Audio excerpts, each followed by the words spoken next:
The European Union is the world's largest provider of humanitarian aid. Through the Department of Humanitarian Aid and Civil Protection, the IRC is very proud to be a long-standing partner of the European commitment to social justice and helping those in need around the world. It's not just how much money the European Union gives to humanitarian causes. More than 50% of the world's humanitarian aid comes from the European Union, but it's not just the global amount. It's how the European Union does its business.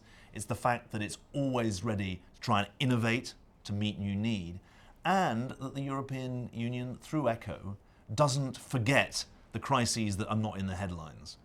We see that every day in our work because we know that for our cross-border work in Syria, for our work with refugees in Lebanon, Turkey, Iraq and Jordan, ECHO is a proud and long-standing partner, ready to be there from the beginning and ready to commit to the long term.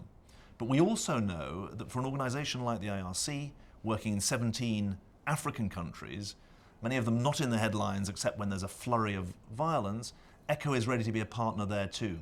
So the Central African Republic has been in the headlines recently, but ECHO with IRC has been there for a long time. We've got 300 people there. South Sudan, long-standing commitment by ECHO, long-standing partnership with the IRC.